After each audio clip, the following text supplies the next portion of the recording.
ये रहा class 12th English का कॉपी और ये रहा वायरल पेपर जो यूपी बोर्ड ने खुद इसको जारी किया है और इससे तैयार करके आप 100 में से 95 नंबर भी ला सकते हैं। और आज की वीडियो काफी इंपॉर्टेंट है। अगर आपका पेपर 24 फरवरी अंग्रेजी का है तो ये वायरल पेपर जो है आप तैयार कर लीजिए, 100% बोर्ड पेपर में जरूर आएगा। और वीडियो को लाइक कर देना है और वीडियो को बस अंत तक देखना है। आज क्लास 10 का संस्कृत का पेपर था और जो UP board model paper Sanskrit का जारी किया था ना क्लास 10 का, उसी में से 7-8 क्वेश्चन सेम टू सेम आए थे। तो ये जो मॉडल पेपर है इस वीडियो में हम आपको सॉल्यूशन करेंगे और इसको कॉपी पे कैसे लिखना है बहुत ही बेस्ट तरीका बताऊंगा जो यूट्यूब पर अभी तक कोई नहीं बताएगा। मेरा आइडिया, मैंने भी इंग्लिश में मतलब कि 94 नंबर लाया हूं इंग्लिश में। और आज की वीडियो बहुत ही जबरदस्त धांसू है। अगर आप 24 मतलब कि फरवरी को इंग्लिश का पेपर देने जा रहे हैं तो ये वीडियो आप लोगों के लिए बहुत हेल्पफुल है, बहुत। तो इस वीडियो को बस शुरू से अंत तक देखना है। एक छोटा सा मैं मोटिवेशन थॉट सुनाता हूं, प्यार से समझिएगा कि कोई मतलब कई जीत बाकी है, कई हार बाकी है, कई जीत बाकी है, कई हार बाकी है, अभी तो पूरा जिंदगी का सार बाकी है। यहां से चले हैं यूपी बोर्ड का मॉडल पेपर लेकर, यहां से चले हैं यूपी बोर्ड का एक मॉडल पेपर लेकर, अभी तो 24 फरवरी को पूरा ओरिजिनल पेपर बाकी है। वीडियो कैसी लगी पूरा देखिए, समझिए कैसे इंग्लिश में टॉप करना है। एक एक चीज इस वीडियो में हम आपको बहुत ही बेस्ट तरीका से समझाएंगे। चलिए ध्यान से दीजिए, अब आपके लिए रेडी हो गया है पूरा क्वेश्चन पेपर सेट के साथ। चलिए ध्यान से देखिए, ये लिखा है मॉडल क्वेश्चन पेपर 2022-23, ठीक है ना। तो ये 22 में भी यही यूपी बोर्ड जारी किया था और 23 में भी जारी कर दिया है। किसी को पढ़िए, इसमें से इस बार हम क्वेश्चन देंगे तो आप लोग जरूर पढ़कर जाइए, गलती मत कीजिए, इसको छोड़ना नहीं है। इसमें पूरे सेक्शन हम कंप्लीट करेंगे, वो भी कॉपी पर, ठीक है ना। अब चलिए क्लास 12 लिखा है, यहां पे देखिए 3 आवर्स 15 मिनट्स, 3 घंटे 15 मिनट सेम आएगा, ऐसा ही पेपर आएगा। और मैक्सिमम मार्क्स जो है 100 नंबर का, ठीक है ना, आपको डाउट नहीं है कहीं भी। अब बहुत सारे बच्चे जनरल इंस्ट्रक्शंस जो दिया होता है नहीं पढ़ते हैं और डायरेक्ट क्वेश्चन लगाना स्टार्ट कर देते हैं। ये गलती आप लोग हरगिज मत कीजिए, किसी भी पेपर में आप निर्देश जरूर पढ़िए। इससे क्या फायदा है अब भी जानकारी मिलेगा। देखिए पहला है the first 15 minutes are allotted to the candidates for reading the question paper. कह रहा है कि प्रारंभ के 15 मिनट परीक्षार्थियों को प्रश्न पत्र पढ़ने के लिए निर्धारित किया गया है। इसको अच्छे से आप पढ़िए कि कौन से क्वेश्चन में त्रुटि कहीं तो नहीं है, कौन सा क्वेश्चन कितने नंबर का है, कौन से खंड को करना है, कौन से खंड को नहीं करना है, सारे चीज इसमें मतलब की बातें किया जाएगा। देखिए दूसरा है, कह रहा है ऑल क्वेश्चंस आर कंपल्सरी, यानी कि सभी प्रश्न करना अनिवार्य है, एक भी छोड़ना नहीं है। आपको मालूम चल गया ना, एक भी छोड़ेंगे तो नंबर पक्का कटेगा, तो इसलिए आपको जानकारी होना चाहिए, सभी प्रश्न करना है। दूसरा नंबर, तीसरा देखिए marks are indicate against question. कह रहा है कि प्रत्येक प्रश्न के सामने उसका अंक निर्धारित है कि कौन सा प्रश्न कितने नंबर का है। क्लियर हो गया ना। अब हमारा पेपर जो है स्टार्ट होता है, बहुत ध्यान समझिएगा, इसको अच्छे से समझाएंगे। देखिए सेक्शन ए जो है रीडिंग से आता है क्वेश्चन, ये 15 नंबर का, कितने नंबर का, 15 नंबर का आएगा। रीडिंग में मतलब क्या होता है, इसको अच्छे से पढ़ करके इसका आंसर देना होता है। चलिए लिखा है पहला क्वेश्चन, इसमें ध्यान से देखिए कि read the following passage carefully and answer the questions that follow. कह रहा है कि नीचे दिए गए पैसेज को ध्यान पूर्वक पढ़िए और तब जाके उसमें क्वेश्चन पूछा है उसका उत्तर देने की कोशिश कीजिए, सही, ठीक है ना। अब चलिए हम इस जो पैसेज है इसको पढ़ेंगे, इसका अर्थ भी समझा देते हैं, तब क्वेश्चन आंसर कैसे लिखना है सभी बताएंगे। ट्रिक से भी आप लिख लेंगे अगर आपको अर्थ नहीं समझ में आता है तो, ठीक है ना।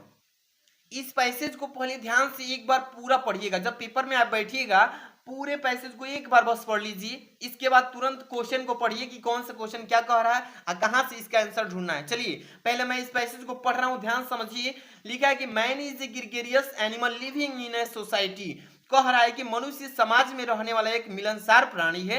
His neighbours are the people who are immediately around him. कह रहा है इसमें देखिए उसके पड़ोसी वे लोग हैं, उसके पड़ोसी वे लोग हैं जो उसके आसपास घर के बगल में रहते हैं, ठीक है। Because of their close proximity and the constant के बाद क्या है, pressure of society they play a crucial role in the our lives. इसमें कह रहा है ध्यान से उनकी निकटता because of their close proximity मतलब होता है उनकी निकटता और समाज की निरंतर दबाव के कारण वे हमारे जीवन में महत्वपूर्ण भूमिका निभाते हैं। Their significance was recognized by Jesus Christian more than 2000 years ago when in one of the 10 commandments he said. इसके बाद कह रहा है कि उनके महत्व को यीशु मसीह ने 2000 साल पहले पहचाना था, 2000 पहले पहचाना था। अब देखिए लव दे नेवर एज दो लव गॉड, कह रहा है कि मतलब कि 2000 पहले पहचाना था जब 10 आज्ञाओं में से एक में उन्होंने कहा था कि अपने पड़ोसी से वैसे ही प्यार करो जैसे तुम भगवान से प्रेम करते हो। ठीक है ना, यहां तक समझ लीजिए। It subscribers to be to the views that God is present in all human being, कह रहा है इसमें देखिए अपने पड़ोसी से वैसे ही प्यार करो जैसे कि तुम भगवान से प्रेम करते हो। यह इस विचार का समर्थन करता है कि ईश्वर सभी मनुष्यों में मौजूद है। सभी मनुष्यों में क्या है, मतलब कि मौजूद है, ह्यूमन बीइंग में मतलब मनुष्यों में मौजूद है। बाय लविंग आवर नेबर्स, अपने पड़ोसियों से भी उतना ही प्रेम करो। We should not only have peace and happiness but would also come close to God, कह रहा है कि अपने पड़ोसी से भी उतना ही प्रेम करो जितना कि आप भगवान पर विश्वास करके भगवान से प्रेम करते हो। ठीक है ना, इसके बाद देखिए यहां से just as love begets to similarly if we show love and compassion to our neighbors they are bound to reciprocate। देखिए इसको पूरा पढ़ लेते हैं तब समझाते हैं क्वेश्चन का आंसर कैसे बनाएंगे। ठीक है, this relationship can bring about immense joy and happiness in our lives for they are always, इसके बाद at hand to help us in our hour of need. अब इसके बाद फुल स्टॉप है। इसके बाद in today's highly mobile and competitive society और friends are relativities are rarely available near our place of, यहाँ पे residents are around us when need them the most. इसके बाद it is in these trying times that the help and assistance of our immediate, इसके बाद never comes as a boon to us। इसके बाद क्या लिखा है इसमें, it is therefore a paramount important that we have good and friendly relations with our neighbors। जैसे इसको अच्छे से पढ़ा, आपसे क्वेश्चन पूछेगा कि why is man called a gregarious animal, यानी कि मनुष्यों को मिलनसार जानवर पशु क्यों कहा गया है, तो इसी में इसका आंसर है कि man is gregarious animal living in society his neighbours. कह रहा है देखिए मनुष्य को मिलनसार जानवर इसलिए कहा गया है क्योंकि वे अपने पड़ोसियों में रहते हैं और अपने पड़ोसियों के साथ जो अगल बगल के लोग हैं उनके साथ मिलकर के अच्छा व्यवहार के साथ रहते हैं, उन्हीं उसीलिए मिलनसार कहा गया। चलिए इसको कॉपी में कैसे लिखेंगे, एक एक क्वेश्चन का हम बारीकी से और समझाएंगे, समझने की कोशिश बस करना है, अच्छे से पढ़कर जाइएगा, छाप करके आना है। ठीक है ना, हमारा ये दावा है, आप अच्छे से लिख कर आएंगे। चलिए क्वेश्चन देखिए, यहाँ से सबसे पहले तो कॉपी आपको ऐसी मिल ही रही है, देख रहे हैं ना, डेली आपको मिल रही है ऐसी कॉपी। तो कैसे लिखते हैं आप लोग को आइडिया तो होना चाहिए। इंग्लिश में बहुत बच्चे को कॉपी में आंसर क्वेश्चन भी डालने नहीं आता है, या बहुत बच्चे को क्वेश्चन डालने का आंसर डालने का तरीका मालूम नहीं है, तो तरीका समझिए। देखिए कितना भी आपको याद है, बहुत सारे सब्जेक्ट, और लिखने का आइडिया मालूम नहीं, क्वेश्चन आंसर डालने का तरीका ही नहीं मालूम है, तो भी नंबर कटता है। तो समझिए, राइटिंग भी छापने का तरीका मालूम होना चाहिए। चलिए सेक्शन ए कर रहे हैं रीडिंग से। सबसे पहले आप कॉपी पेपर उठाएंगे तो आप लोग को सेक्शन ए डालेंगे, सबसे पहले सेक्शन ए रीडिंग डालेंगे। ठीक है, इसके बाद नीचे क्वेश्चन नंबर इस तरीके से बस करके शॉर्ट में 1 नंबर कर रहे हैं तो 1 कॉमा लगा के ANS डाल देंगे। क्वेश्चन नंबर 1 NS, इसका मतलब पहला का आंसर लिख रहे हैं। अब देखिए क्वेश्चन नंबर पहला, इसमें 1 2 3 यानी कि ABC के रूप में दिया है, इधर भी है, यहाँ पे DE, इतने क्वेश्चन हैं। इसका आंसर अभी समझा करके बता रहे हैं, ध्यान से समझिएगा। ओके, चलिए पहला नंबर क्वेश्चन इसमें है कि why is man called a gregarious animal, मनुष्य को मिलनसार जानवर क्यों कहा गया है। तो देखिए यहाँ पे लिखे हैं, इसका आंसर कैसे लिखेंगे, ANS यहाँ पे डाल के A नंबर डाल दीजिएगा। देखिए man is gregarious animal called because he is living in a society and relate with neighbours. देखिए मनुष्य को मिलनसार जानवर इसलिए कहा गया है क्योंकि वे अपने समाज में रहते हैं और अपने पड़ोसियों के साथ मिल करके रहते हैं। ठीक है ना, इतना क्लियर हो गया। इसके बाद आगे हम चलेंगे, यहाँ पे प्रश्न पूछा है what crucial role do our neighbours play in our life. इसमें कह रहा है, इसका आंसर बताना है। इसका मतलब कह रहा है कि हमारे पड़ोसी हमारे जीवन में क्या महत्वपूर्ण भूमिका निभाते हैं, यही क्वेश्चन कर रहा है इसमें 2 नंबर। तो इसका आंसर देखिए क्या लिखेंगे, समझिए, एक एक क्वेश्चन समझ लीजिए, छाप के आना है। Answer number B, our neighbours play a crucial role in our life, यानी कि हमारे पड़ोसी है हमारे जीवन में महत्वपूर्ण भूमिका निभाते हैं। They are very closer and help in our needs, वे हमारे पास में पहले होते हैं, यानी हमारे करीब होते हैं घर के, और वे हमारे जरूरतमंद, जब जरूरत पड़ता है तो हमारी और जरूरतों में सहायता भी करते हैं, ठीक है ना। इसके बाद अगला क्वेश्चन पढ़ेंगे 3 नंबर कि how is loving our neighbours equal to loving God.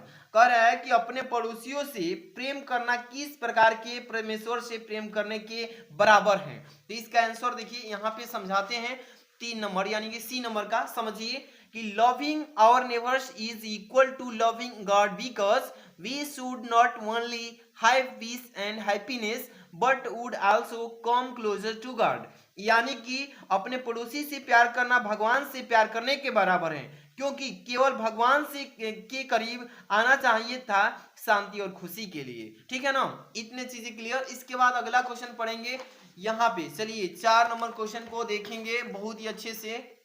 Question क्या लिखा है डी नंबर, ध्यान समझिए कि why is it good to have friendly relations with our neighbours. कह रहा है कि अपने पड़ोसियों के साथ यानी कि अपने पड़ोसियों के साथ मैत्रीपूर्ण संबंध रखना क्यों अच्छा है। तो चलिए इसका आंसर यहाँ पे है ना, यहाँ पे 4 नंबर का ध्यान से देखिए कि इट इज, देखिए 4 नंबर आंसर ऐसे डी लिख लीजिएगा, it is good to have friendly relations with our neighbours because they help in our needs.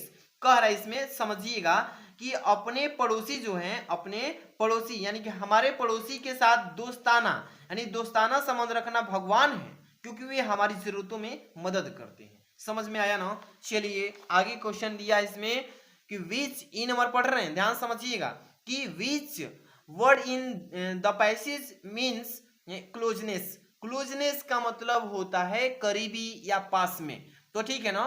कह रहा है कि ये जो पैसेज दिया है इस पैसेज में आप बताइए कि क्लोजनेस का मतलब करीबी का शब्द का मतलब कौन सा ऐसा वर्ड दिया है। तो प्रोक्सीमिटी दिया है ना यहाँ पे, प्रोक्सीमिटी का मतलब ही नजदीकी होता है, पास में होता है। तो इसका आंसर कैसे लिखेंगे, देखिए ई नंबर का फर्स्ट नंबर प्रोक्सीमिटी लिख देंगे। समझ में आया ना, यही चीज समझ लेंगे तो वहां पे बनाकर भी लिख सकते हैं, लेकिन पैसेज में जो आया है वही लिखेंगे। Which word in the passage is opposite of often. Often का मतलब कि विलोम शब्द कौन सा इस पैसेज में दिया है। तो ऑफ्टेन मतलब होता है प्रायः, और रेयरली मतलब होता है कभी कभार। कभी कभार देखिए रेयरली यहाँ पे दिया है ना, इसका मतलब होता है कभी कभार। यहाँ पे है देखिए, इसका मैं क्वेश्चन क्या पूछा है ना कि ऑफ्टेन मतलब प्रायः का विपरीत बताइए, तो कभी कभार। अब तीसरा, what does the phrase eight hand, eight hand means in the passage. इस पैसेज में जो एट हैंड आया है इसका मतलब क्या है, तो अवेलेबल है, अवेलेबल। चलिए यहाँ पे देखिए एट हैंड लिखा है कहीं, यही हम पढ़े थे एट हैंड, इसका मतलब कि अवेलेबल, ठीक है ना। यहाँ पे जो दिया है तीसरा नंबर अवेलेबल लिख देंगे, बस समझ में आया ना। पैसेज को आप छाप दीजिएगा, आएगा तो ये वाला एकदम छाप के आइएगा। चलिए अब हम अगला सेक्शन स्टार्ट करते हैं। जितने भी बच्चे इस प्यारे सी वीडियो को लाइक नहीं किए हैं तो लाइक तो बनता है, चैनल पर नए हैं तो ऐसे ही वीडियोस के लिए। हिंदी तो खत्म हो चुकी है, इंग्लिश के बाद आपको फिजिक्स, केमिस्ट्री, बायो जितने भी मैथ्स वगैरह हैं सबकी वीडियो जबरदस्ती मिलेगी यहाँ पे। चैनल को सब्सक्राइब करके बेल आइकन हिट रखिए। चलिए सेक्शन बी स्टार्ट कर रहे हैं। सेक्शन बी जो है आपका राइटिंग से आएगा, और वो वाला सेक्शन जो था वो आपका रीडिंग से था। तो ये वाला जो है आप सेक्शन बी में राइटिंग से, इसका मतलब इसमें आपको लिखना है, रीडिंग का मतलब पढ़ करके जवाब देना था, राइटिंग मतलब लिखना है। चलिए इसमें 2 नंबर क्वेश्चन लिखा है, right an article on any one of the following topics in about 100 to 150 words. ये 10 नंबर का है क्वेश्चन। कह रहा है कि देखिए नीचे हम 3 टॉपिक दिए हैं, इस 3 टॉपिक में से आप किसी एक टॉपिक पे आर्टिकल लिखिए। वो आर्टिकल लिखना है तो वो शब्द का सीमा भी है कि 100 शब्द से कम नहीं लिखेंगे और 150 से अधिक भी नहीं लिखेंगे, यानी कि 100 से लेकर के 150 के बीच में ही आना चाहिए, ठीक है ना। तो यहाँ पे 3 टॉपिक दिया है। India a land of natural beauty. देखिए भारत का जो धरती है ये सौंदर्य की प्रकृति है, ठीक है ना, सौंदर्यों का प्रतीक से भरा हुआ है, इस पर लिख सकते हैं। Joint family system, need of the, इस पर भी लिख सकते हैं। या यहाँ पे my plans for future, my plans for future पर भी आप लिख सकते हैं, यानी कि भविष्य के लिए मेरी योजनाएं पर। तो इस वीडियो में मैं एक पर बता देता हूं, किस चीज पे, तो प्लान पर।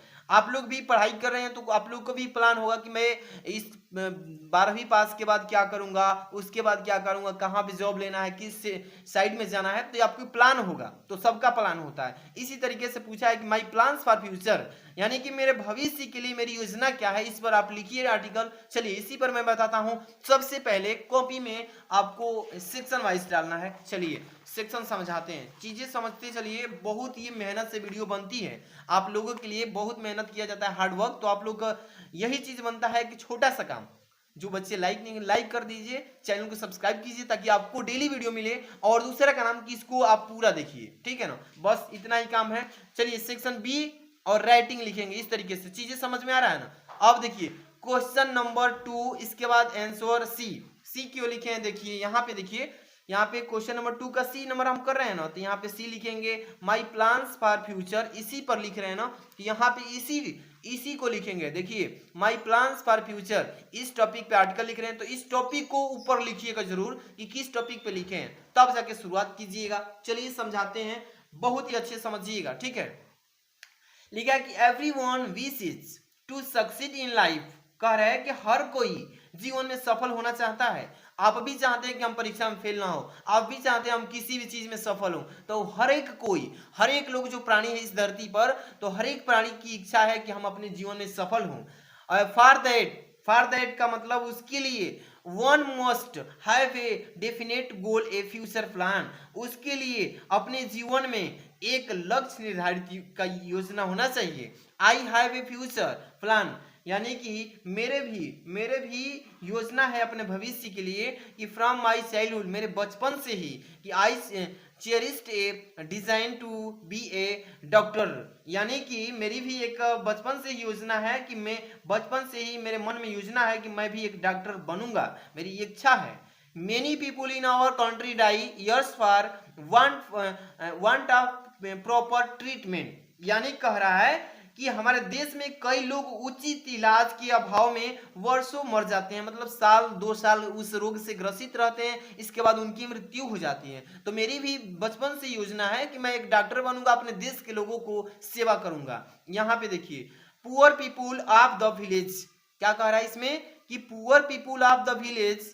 इसके बाद है कि suffer most saying all this I have decide to be a doctor, इसका मतलब कह रहा है सबसे ज्यादा परेशानी गांव के गरीब लोगों को होती है, इन सबको देखते हुए मैंने डॉक्टर बनने का फैसला किया है, ठीक है ना। इसके बाद यहां पे चलेंगे, I am preparing my self for this, मैं इसकी तैयारी स्वयं करूंगा अपने बल पे, ठीक है ना। फ्रॉम क्लास 11, मतलब कि जब मैं क्लास 11th में था, I have been study in the science group with biology, और मैंने जब 11th में एडमिशन लिया था तभी से मैंने बायोलॉजी ट्रेड में, बायोलॉजी वर्ग से मैंने अपना पढ़ाई स्टार्ट कर दिया था, बायोलॉजी वर्ग से। I am trying hard to improve my result so that I can get a chance in medical college, मैं अपना शुरू से ही हार्ड वर्क, यानी कि कठिन परिश्रम करके, कठिन पढ़ाई करके अपना रिजल्ट को सुधारने के लिए, साइंस में, यानी कि साइंस में अपना रिजल्ट को सुधारने के लिए, अच्छा अंक प्राप्त करने के लिए मैंने बहुत कोशिश किया, बहुत हार्ड वर्क किया, ताकि मैं किसी भी एक मेडिकल कॉलेज में मतलब कि भाग ले सकूं, उसमें जाकर के तैयारी करूं और वहां पे मैं डॉक्टर बन सकूं। देखिए आफ्टर पासिंग MBBS, मतलब MBBS पास करने के बाद I will try to treat poor people, MBBS pass जैसे ही करूंगा तो पास करने के बाद मैं सबसे पहले गरीब लोगों की ट्रीटमेंट करूंगा, यानी कि इलाज करूंगा, विदाउट एनी फीस, यानी बिना किसी रुपए पैसे के, फ्री में। अब देखिए इन दिस वे, इसी तरह से I want to serve my country man, इसी तरीके से मैं पूरे देशवासियों को, पूरे अपने देश के लोगों की सेवा करूंगा। आई नो वेरी वेल, मैं बहुत अच्छे से जानता हूं, दैट माई पेरेंट्स, कि मेरे माता पिता, विल सपोर्ट मी, कि मेरे माता पिता मुझे जरूर सपोर्ट करेंगे इस कार्य के लिए, ठीक है ना। तो इतना बस लिखना है आर्टिकल, ज्यादा भी नहीं लिखना है। कितना लिखेंगे, 100 शब्द से लेकर 150 वर्ड में अच्छे से लिखिएगा, लेकिन साफ साफ थोड़ा स्पेस देकर लिखिएगा, जैसे मैं यहाँ पे लिखा हूं, अच्छे से लिखिएगा, 10 नंबर कोई नहीं रोकेगा, किसी का बेमत नहीं रोकने का। अब चलेंगे आगे, यहाँ पे क्वेश्चन नंबर थर्ड देखेंगे, क्या लिखा है इसमें, सेक्शन बी में ही है थर्ड नंबर कि write a letter to the editor of a national daily to show your concern on growing use of disposable, देखिए डिस्पोजेबल वेयर्स, इस पर आपको एडिटर पर आपको लेटर लिखना है, या नीचे भी दिया है, थोड़ा सा मैं चीज समझा देता हूं, आर में दिया है तो ये भी कर सकते हैं, केवल एक ही करना है, write a letter to the principal of your school to complain against the shortage of latest sport magazines in the library. तो जिस भी चीज पर आप लिखने का तैयार करके आए हैं लिख सकते हैं, लेकिन मैं इस वीडियो में आपको सबसे पहले पर ही यानी एडिटर वाला पर आपको लेटर बताता हूं, कैसे लिखिएगा, तरीका समझ लेंगे ना तो आप छाप कर आएंगे, ठीक है। इसको पहले समझा देता हूं कि write a letter to the editor of a national daily to show your concern on growing use of disposable aware. यहाँ पे इसका मतलब हुआ कि डिस्पोजेबल यानी जीवल सामानों के बढ़ते उपयोग पर अपनी चिंता व्यक्त करने के लिए किसी राष्ट्रीय दैनिक के संपादक को पत्र लिखिए, ठीक है ना। इस पर हम कैसे लिखेंगे, सबसे पहले आपको अच्छे से जानकारी होना चाहिए कि किसी भी चीज पर आप आर्टिकल लिख रहे हैं तो सबसे पहले मेन चीज क्या होता है, ठीक है ना। चलिए अब यहाँ पे हम लेकर आते हैं कॉपी पे, कॉपी पर ही समझाएंगे ताकि आपको दिक्कत नहीं रहे। यहाँ पे डाल दिए हैं, थोड़ा सा इधर कर दिए हैं, दिक्कत हो गया, कोई बात नहीं, समझा देंगे बहुत बेस्ट तरीके से, आप लोग समझने की कोशिश कीजिए बस, ठीक है। सबसे पहले क्वेश्चन नंबर थर्ड लिखेंगे, समझ में आ रहा है ना, ऐसे ही लिखना है छाप करके, और तब नीचे से हेडिंग बस लगा देना है, ठीक है ना।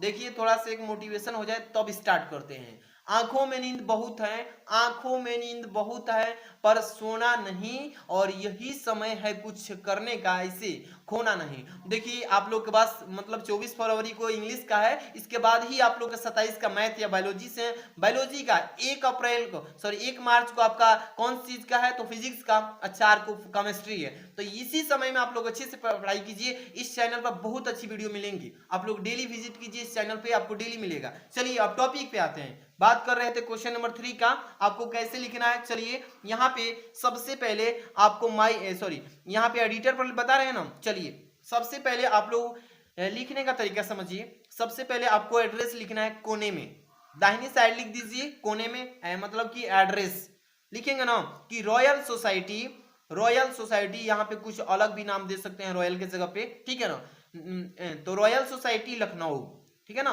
रॉयल सोसाइटी लखनऊ के लिए मैं ये एड्रेस भेज रहा हूं, दिसंबर 17 2022।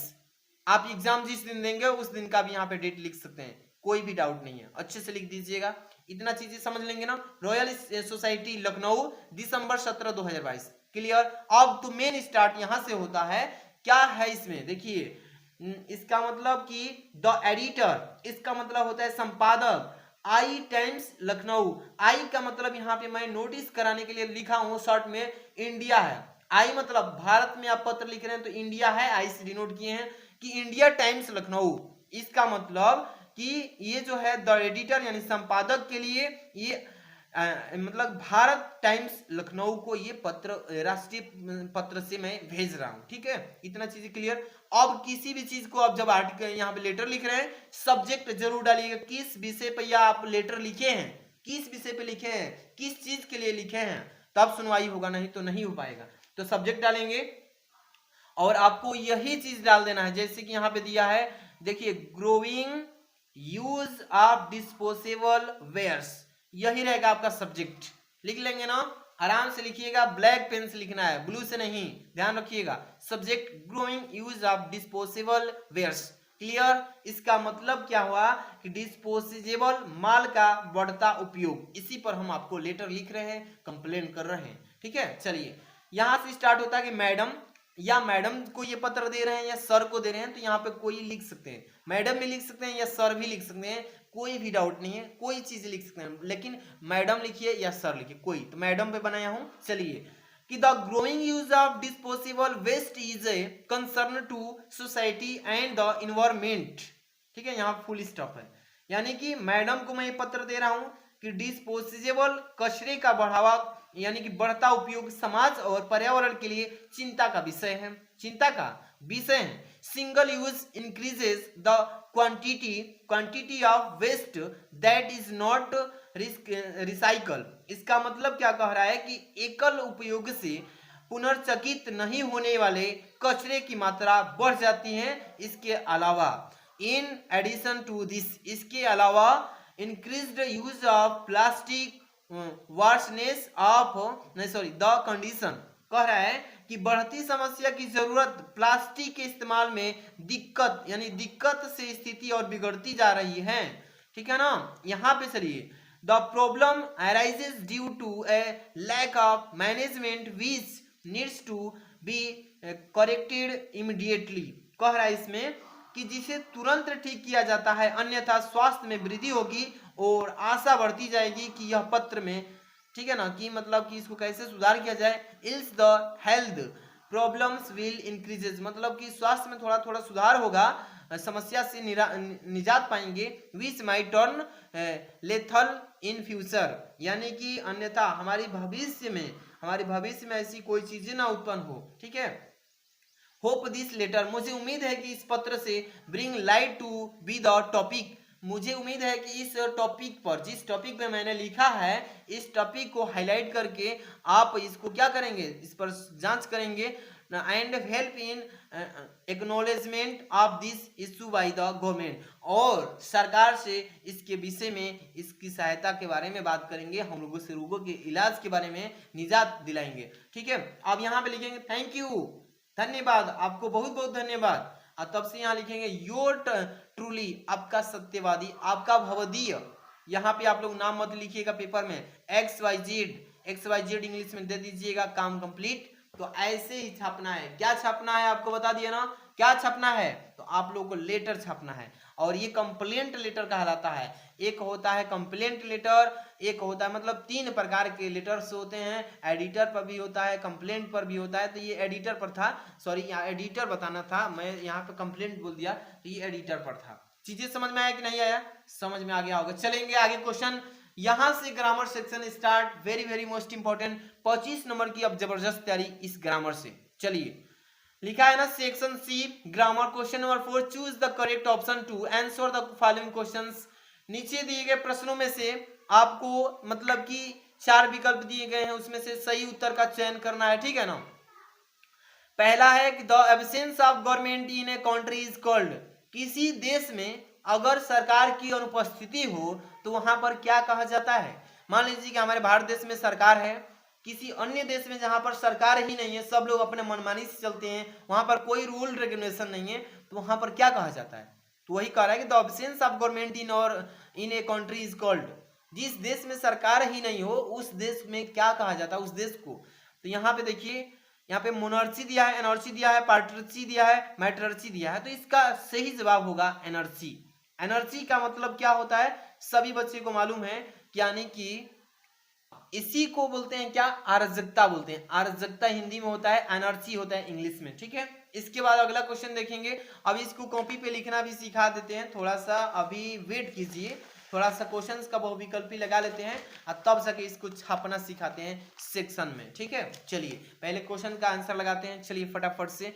इसमें अब आगे क्वेश्चन देखेंगे 4 का बी नंबर, देखिए द फ्रेज, यहाँ फ्रेज वर्ड दिया है, inching towards means, inching towards का मतलब क्या होता है, तीसरा हो जाएगा to move slow in a direction, किसी दिशा में धीरे धीरे आगे बढ़ना। ठीक है ना, इंचिंग वर्ड का मतलब होता है, फ्रेजेज वर्ड दिया है, तीसरा ऑप्शन सही है। ठीक है, आगे चलेंगे। यहाँ पे देखिए क्या दे दिया है, ध्यान दीजिएगा, यहाँ पे कह रहा था सिनोनिम ऑफ मैर्ग्रे, इस मैर्ग्रे का सिनोनिम क्या होगा, तो स्कैंटी होता है। क्या होता है, स्कैंटी। ठीक है ना, अच्छे से तैयार कीजिए, ग्रामर से क्वेश्चंस हैं। यहाँ पे D number, one should do his duty, one should do his duty, कह रहा है कि which word in this sentence is an error, इस ऊपर दिए गए सेंटेंस में कौन सा ऐसा शब्द है जो एरर है, यानी कि शुड वाला गलती हो गया, या डू वाला गलती हो गया, या हिज गलती है, या ड्यूटी गलती है। तो किसी भी चीज में देखिए, इसमें प्रोनाउंसिएशन जो करेंगे, one should do his duty, जब भी वन आ जाए पहले तो यहाँ पे जो सब्जेक्ट के रूप में दे दिया हिज, यहाँ पे यह चेंज हो जाता है, वंस लग जाता है, क्या लगता है, वंस, पोस्ट्रॉफी वाला, ये चीजें। तो हिज गलती दिया है, तो ये दूसरा ऑप्शन यहाँ पे जो दिया है हिज ही गलती है, समझ में आए ना। यहाँ पे तीसरा है द एंटोनिम ऑफ बैरन, बैरन का एंटोनिम बताइए, विलोम शब्द। यहाँ पे होता है बंजर, यहाँ पे इसका फर्टाइल होता है उपजाऊ। ठीक है ना, तैयार है ना। चलिए आगे इसको थोड़ा लिखना सिखा देते हैं, तब से हम टॉपिक पर लेकर चलते हैं। ठीक है, section C grammar, section C इस तरीके से लिखिएगा ग्रामर, ठीक है ना। चीजें समझिए, बहुत कीमती है, आप लोगों के लिए समय बहुत कम है। Section C grammar, question number 4 answer. यहाँ पे जितने भी 4 नंबर के क्वेश्चन हैं, 4 के A B C D E, ये चारों 5 डाल देंगे। पहला में क्या था, एनर्जी था, तो यहाँ पे एनर्जी लिख लिए। इसके बाद 4 का बी है to move slow in direction, to move slow in direction. यहाँ पे ऑप्शन नंबर भी डाल सकते हैं, 4 का बी का ऑप्शन नंबर डाल देंगे तो भी अच्छा है, नहीं तो नहीं डालेंगे तो भी कोई बात नहीं है, लेकिन आंसर तो है ना इस पे। इसमें आगे चलेंगे, यहाँ पे देखिए, यहाँ पे लिखा है ना सी नंबर का स्कैंटी, तो यहाँ पे स्कैंटी लिख लेंगे। यहाँ पे हिज गलती था तो यहाँ पे हिज लिख लिए 4 का डी में। 4 का ई में देखिए फर्टाइल, फर्टाइल मतलब होता है उपजाऊ, तो यहाँ पे फर्टाइल लिख लेंगे। क्लियर, समझ में आ गया ना। चलिए आगे क्वेश्चन देखेंगे। 5 नंबर ए लिखा है change any one of the following indirect speech. कह रहा है ये जो दिया है 2 सेंटेंस, ये डायरेक्ट में दिया है, इसको इनडायरेक्ट में चेंज कीजिए, लेकिन किसी एक को ही करना है, 2 नंबर मिलेगा। चलिए, आई सेड, मैं कहा, डोंट वेस्ट यूर टाइम, मत अपना समय बर्बाद मत करो। तो ये जो है आपको इंपरेटिव सेंटेंस यहाँ से डोंट वेस्ट योर टाइम, तो इसको देखिए रिपोर्टेड स्पीच जो है इसमें पहले डोंट वेस्ट योर टाइम, तो सबसे पहले आई सेड को चेंज करेंगे किस चीज में, एडवाइस में। आई एडवाइस चेंज कर लेंगे। चलिए इसको बनाकर दिखा देते हैं, 2 क्वेश्चन बताएंगे। क्वेश्चन नंबर 5 का आंसर लिखेंगे, यहाँ पे समझिए, देखिए बना दिए हैं इसको। 5 का 1 नंबर, आई एडवाइस हिम, यहाँ पे सब्जेक्ट कुछ नहीं दिया है ना, तो यहाँ पे हिम अपने से लगा लेंगे, सब्जेक्ट के रूप में नहीं दिया है कुछ, तो I advise him not to waste his time. ये जो योर है ये हिज में बदल जाएगा और टाइम जैसे वैसे रहेगा, समझ में आया ना। क्या I advised him not to waste his time, ठीक है। आगे दूसरा दिया है इसमें, my teacher said to me you can send you application online to. Assertive sentence, इसमें कनेक्टर भी जोड़ना है। इसमें देखिए my teacher said to me, to him, चलिए इसको बना देते हैं। देखिए माय टीचर टोल्ड, टोल्ड में सेड किस में बदल जाएगा, टोल्ड में। हिम जो है यहाँ पे क्या है, तो यहाँ पे हिम, तो हिम लिख लेंगे। इसके बाद कनेक्टर दैट जोड़ लेंगे, he could send his application online too, ठीक है ना। ऐसे ही बना लेंगे, आप लोग तो बहुत अच्छे से पढ़ भी लिए होंगे। आगे चलेंगे, यहाँ पे 5 का B, combine any one of the following in directed, इसको 2 चीज दिया, इसमें से किसी को जोड़ना है। I can give you address, my mother gifted it to me, इसको कॉम्प्लेक्स सेंटेंस में चेंज करना है, यानी कि मिश्रित कर देना है, इस एक में मतलब जोड़ देना है। बस इसमें क्या करना है, I can give you address, यहाँ पे जो है इसको कनेक्टर के रूप में जोड़ देते हैं। बस यहाँ पे देखिए लिखेंगे I can give you address which, क्या जोड़ देंगे, विच। बस यहाँ पे क्या लिखेंगे, which my mother gift in it to me, वही लिख देंगे, my mother gifted to it to me. समझ में आया ना, इतना लिख लेंगे। इसके बाद देखिए लिखा है इसमें 2 दिया है, डू इट लव इट, तो इसको भी कर सकते हैं। देखिए उसमें से किसी एक को करना था। सी नंबर में भी करना है कि change any one of the following directed, इसमें से भी किसी एक को ही करना है, किसी एक को ही करना है, ठीक है ना। चलिए पहला है आई कैन डू इट, इसको पैसिव वॉइस में चेंज करना है। एक्टिव वॉइस में पहले से है, इसको पैसिव में चेंज करना है। तो यहाँ पे देखिए, यहाँ पे इसको चेंज कर लेते हैं, क्या लिखेंगे, it can be done by me, क्या लिखेंगे कि it can be done by me, ये वॉइस से पैसिव वॉइस में चेंज हो गया। इसमें 2 दिया है, किसी एक को करना था, ठीक है, तो दोनों कर लीजिएगा। Correct any one of the following sentences, कह रहा है इसमें से किसी एक सेंटेंस को मतलब कि चुन करके पूरा सही कीजिए। You are senior then me, यहाँ पे देन है ना, यहाँ पे देन गलती है, इसको टू में चेंज कर लीजिए। You are senior to me, आप मुझसे बड़े हैं। कैटल्स आर ग्रासिंग, तो यहाँ पे कैटल्स जो है ये तो खुद ही एक भेड़ों का समूह है, या कुछ किसी भी चीज का समूह है, तो एस नहीं रहेगा, बस प्लूरल यहाँ पे वर्ब दिया है तो यहाँ पे एस नहीं रहेगा, तो कैटल आर ग्राजिंग हो जाएगा, बस इसमें से एस कैंसिल हो जाएगा, ठीक है ना। इतना क्लियर, वही चीजें लिखे हैं। देखिए you are senior to me, इतना हो गया। लेकिन मैं अब यहाँ पे 5 का E number, use any one of the following pairs of word in your own sentences to make the difference in their meaning clear. कह रहा है नीचे दिए गए ये जो वर्ड है, इस वर्ड को अपने वाक्यों में, प्रयोग में इसको मतलब व्यक्त कीजिए। रिफ्यूज, रिफ्यूज दिया है इसमें, सेल सेल दिया तो किसी एक को वाक्य प्रयोग में कर देना है। इस सेल का मतलब क्या होता है, इस दोनों का यहाँ पे वाक्य प्रयोग कर देते हैं, बस एक का 2 नंबर कर देते हैं। चलिए यहाँ पे देखिए 5 के सेल, SELL, सेल का मतलब होता है बेचना। इस सेल का मतलब क्या होता है आप सभी को मालूम है, यहाँ पे कि कोशिकाएं होता है, ठीक है ना। जैसे यहाँ पे आपके मनुष्य के जो त्वचा बना है वो कोशिकाओं से मिलकर बना है, तो सेल का मतलब बेचना। पहले sell, Mohan is selling toys, Mohan खिलौने बेच रहा है, तो ये हो गया, इसका वाक्य प्रयोग कंप्लीट। इस सेल का मतलब कोशिका होता है, तो human body is made of cells, मनुष्यों का जो शरीर है ये कोशिकाओं से मिलकर बना है। क्लियर हो गया ना, इतने चीजें क्लियर हो गया। अब हम आगे बात करेंगे, यहां से ट्रांसलेशन देखेंगे। ट्रांसलेशन में आ जाइए, देखिए क्या लिखा है इसमें ट्रांसलेशन में, translate the following passage in English. नीचे दिए गए ट्रांसलेशन यानी हिंदी में दिया है, इसको इंग्लिश में कन्वर्ट कर लेना है, बस छोटा सा काम है। देखिए क्या लिखा है इसमें, सबसे पहले पढ़ लेते हैं, ठीक है। ये हो सकता है ये भी आ सकता है, तो आप लोग पढ़ के जाइएगा कि उन दिनों स्वामी विवेकानंद अमेरिका में एक महिला के यहाँ ठहरे हुए थे, जहां वह अपना भोजन खुद बनाते थे। एक दिन वह भोजन करने जा रहे थे कि कुछ भूखे बच्चे पास आकर खड़े हो गए और स्वामी विवेकानंद ने अपनी सारी रोटियां उन बच्चों में बांट दी। यह देख महिला ने उससे पूछा, अपनी सारी रोटियां बच्चों को दे दी, अब आप क्या खाओगे? उन्होंने मुस्कुराकर जवाब दिया, रोटी तो केवल भूख शांत करने वाली चीज है, यह मेरे पेट में ही नहीं तो उनके पेट में ही सही, देने का आनंद पाने के आनंद से भी बढ़कर है। देखिए कितना अच्छा यहाँ पे ट्रांसलेशन है, पेपर में आ सकता है, स्वामी विवेकानंद का डाल सकता है। तो देखिए इसको ट्रांसलेट कैसे करेंगे कि उन दिनों स्वामी विवेकानंद अमेरिका में महिला के यहाँ ठहरे हुए थे, तो इन दोज डे, उन दिनों स्वामी विवेकानंद लिखेंगे। देखिए इसमें आपको दो तरीके से करते हैं, एक तो सब्जेक्ट, इसके बाद वर्ब जो है उसको लिखेंगे, इसके बाद अदर वर्ड जो है छाप दीजिएगा। इस तरीके से भी आप लिख सकते हैं, ठीक है। चलिए आगे इसको पहले समझाते हैं कि in those day Swami Vivekananda was staying with a lady in America where he used to cook his own food, ठीक है ना, इतना लिख लेंगे। इसके बाद देखिए यहां तक हो गया। एक दिन वह भोजन करने जा रहे थे, एक दिन, one day he was going to have food, यानी कि एक दिन वह भोजन करने जा रहे थे कि कुछ भूखे बच्चे पास आकर खड़े हो गए, यानी कि when some hungry children come and stood near him, उनके पास आकर के खड़े हो गए।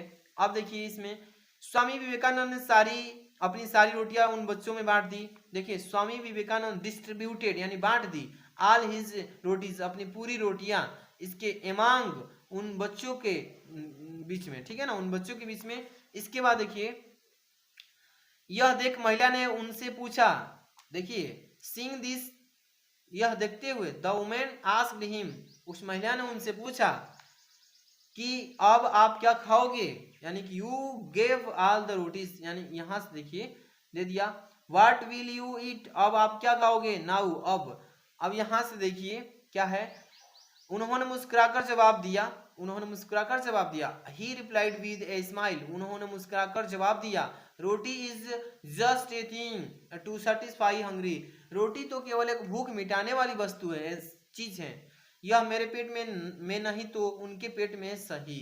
तो यहाँ पे देखिए if it is not in my stomach, यह मेरे पेट में नहीं, then it is right in their stomach, लेकिन उनके ही पेट में सही, उन बच्चों के ही पेट में सही, और किसी दूसरे को चीज खिला करके दे करके जितना आनंद आता है उससे बड़ा आनंद कुछ नहीं है। तो इतने चीजें आपको समझ में आया ना, ट्रांसलेट कर लीजिएगा। इसके बाद जो सेक्शन डी दिख रहा है आप लोग को, यहाँ पे क्वेश्चन आए हैं इस तरीके से कि answer the following question in about 40 words, नीचे दिए गए प्रश्नों के किसी दो प्रश्न का उत्तर देना है, एक नंबर में से बी नंबर से एक एक क्वेश्चन को देना है, 4 नंबर का है। तो इसका जो है सेक्शन डी जो है लिटरेचर, तीनों किताब से मिलकर आता है, प्रोज, पोएट्री, सप्लीमेंट्री से।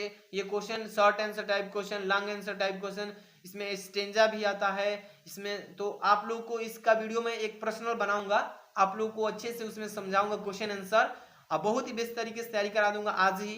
तो वीडियो को प्यारा सा इसको लाइक कीजिए, चैनल पर नहीं तो सब्सक्राइब कर लीजिए तुरंत ही, क्योंकि डेली वीडियो मिलेंगी आपको बहुत ही अच्छी। और इस वीडियो को अपने दोस्तों में थोड़ा शेयर कर दीजिए ताकि उनको भी हेल्प मिल जाए। लास्ट ये एग्जाम का चल रहा है, तो हेल्प करते रहिए किसी का, आपका भी हेल्प खुद ईश्वर करेंगे। मिलते हैं नेक्स्ट वीडियो में, थैंक्स फॉर वॉचिंग।